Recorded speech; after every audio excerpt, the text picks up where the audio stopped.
I saw a little dwarf climbing down a prison wall, and I thought to myself, that's a little condescending.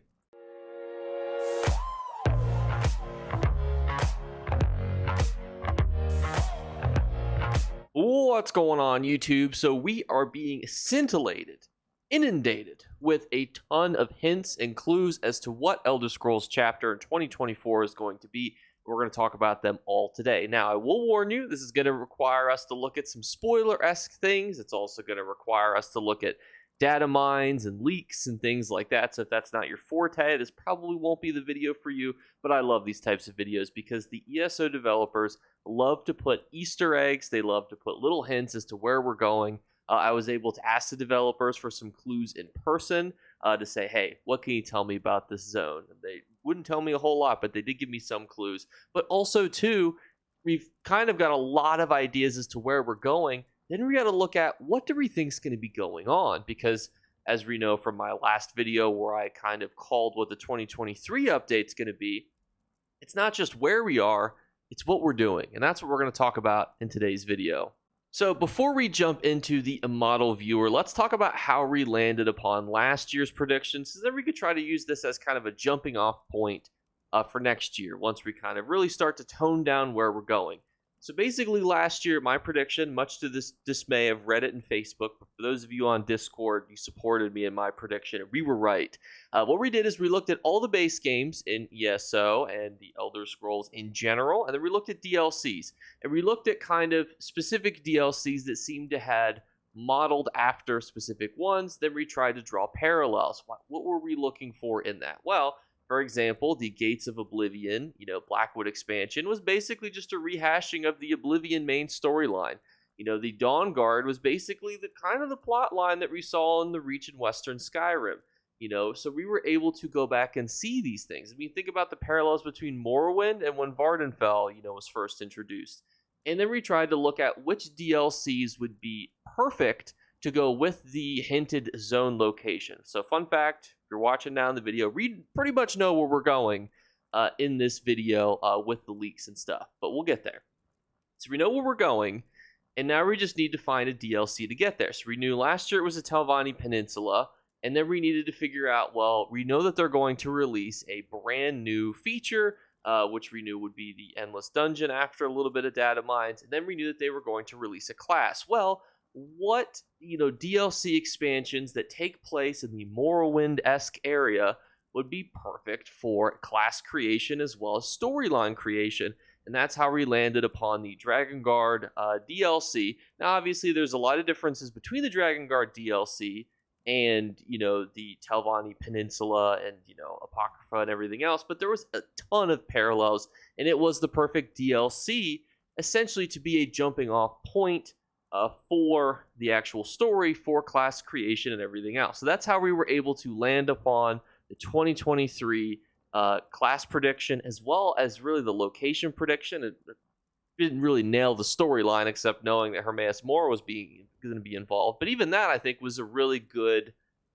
guess to kind of predict what was going to happen, and then everything else kind of fell in afterwards. So how does that take us to this year? The year of 2024 is going to be interesting. You can actually see that they're going to be releasing a lot of Solstein-esque items. Now, keep in mind as you look at these items here, it's a mixture of the end of this year, beginning of next year.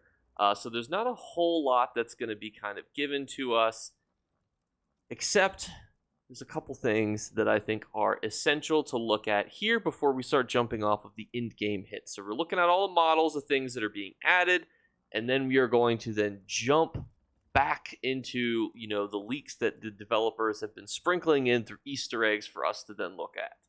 So you can see there's a lot of items, and unfortunately this is not really in chronological order, so you kind of have to think to yourself, some of this is probably going to get added end of this year, beginning of next year, but it's really going to be related to 2023, not 2024.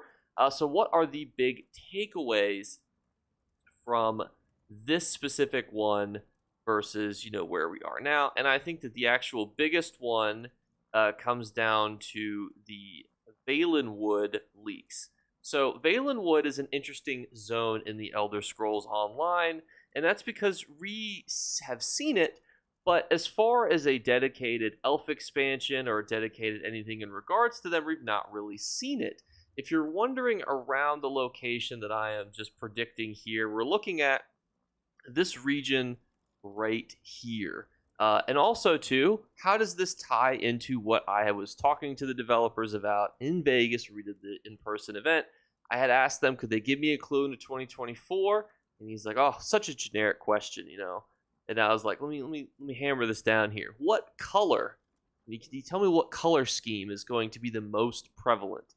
And they said autumn was the most prevalent. So I really think that takes us to this zone right here. And this would actually also be backed up by the in-person leaks that we are about to go over. The little Easter eggs that are actually in the game, and that'll kind of confirm that we're going to be right above Reaper's March and probably, you know, to the north and then to the east of Kvatch, right outside of Cyrodiil, very similar to like the Blackwood expansion area, but it's a bit of a demographically different looking area. And here is the biggest real piece of information that's going to confirm that. Skyrim is a nice place to visit, but I need to see what's over the horizon. And yes, I think that Sai wants to go with me. The Skald King can spare me for a while. Besides, he owes me. Where will we go? Somewhere far away, maybe back to Skingrad, which is a huge hint as to where we are going next, because not only is that in the realm of where the data mines are taking us, but it also is in the realm of the autumn theme, which you really see in that area of Oblivion. If you go to the Gold Coast, you're kind of inundated with that kind of autumn-esque theme, and it really becomes even more prevalent as you get closer to the actual Cyrodiilic areas and you get closer to the Elven areas, because really, once you get further away from the coast, it becomes even more beautiful. But that's where it also kind of takes us into what other information do we know? Like, can we really know that this is going to be Skingrad? And for those of you who think that this could just be a piece of dialogue, this is how we were able to figure out we were going back to Skyrim, was Lyris told us. So Lyris and these bits of dialogue here are essential to figuring out where we're going next and what we're going to be doing next, because the developers know that, you know, it's like our reward for reading the dialogue, really is what it is. And for those of you lovely juvelies, this is actually a look at what Skingrad looks like. So let's just say that, you know, for example, that we're looking at this Skingrad northern, you know, Elven area that kind of really connects to Tamriel.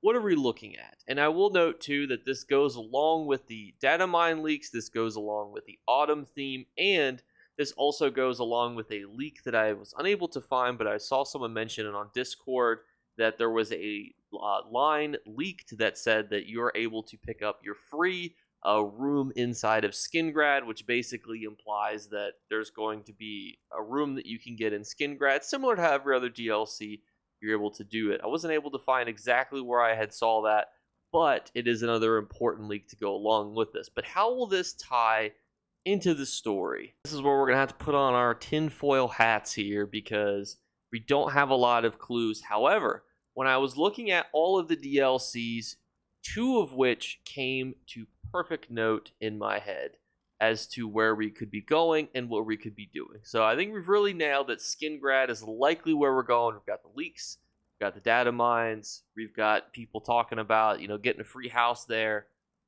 What will we be doing? Well, there's two main DLCs that stuck out to me as to these are going to be essential DLCs that I'm sure ZeniMax at some point will want to cover.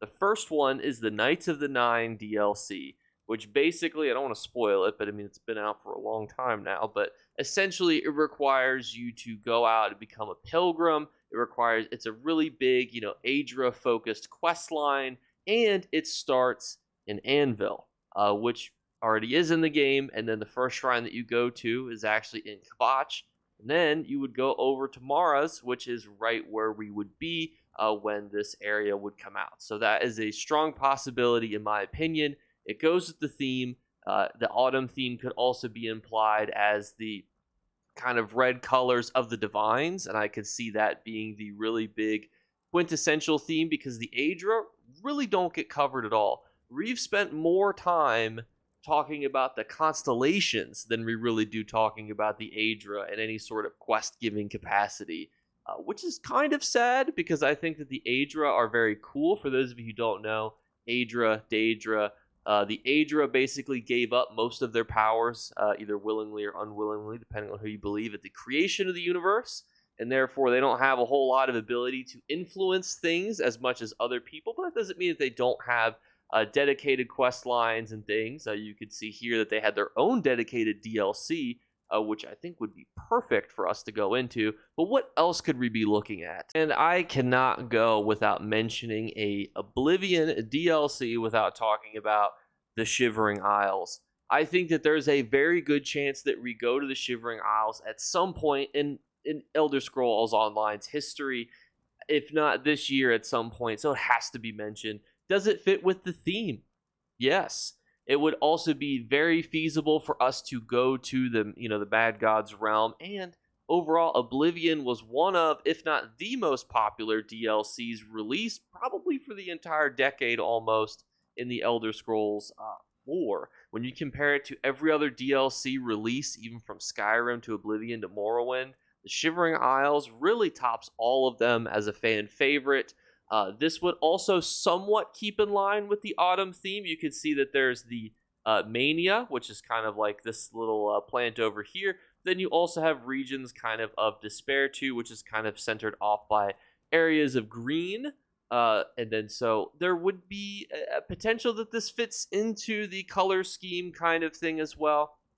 Also note too that they could continue to do the multi-long storylines. I know technically they've said that they're trying to get away from those, but there's also a possibility too that is something that they want to consider. Also, the Shivering Isles is not exceptionally big, so I don't think it's unfeasible for them to have, the Skingrad area, but then also have another area like a Realm of Oblivion, very similar to what they did with the Telvanni Peninsula and Apocrypha. Plus, too, there's also no leaks that they're going to be releasing anything like a class again next year, because I think that would be too much of a high turnaround. And so having them focus on, something as, in-depth as the Shivering Isles and that area of, northern, Valenwood is very feasible for them to actually do. And because of that, I think that would be a great story beat for us to go into. And I'm going to continue to look for more clues as we get closer and closer, because I know that they're going to continue to sprinkle upon those hints as we get, really towards the end of the year. And because of that, I want to be the first one to say, yes, we are definitely going here. We're definitely doing this, because it's not just always about where we go. Sometimes I don't want to say it's easy to guess where we go, but they basically tell you, like, hey, at some point, I'm going over here. At some point, we're going over here. That's easy. It's the quest line itself. Like, what are they going to be basing it off of? It could be a continuation of what's going on with Hermaeus Mora. Maybe that involves the Aedra to a different capacity than the Knights of the Nine DLC. Maybe you need to utilize the power of Sheogorath and help him in the Shivering Isles. That's a potential option as well. There's a whole lot of different things that they could do.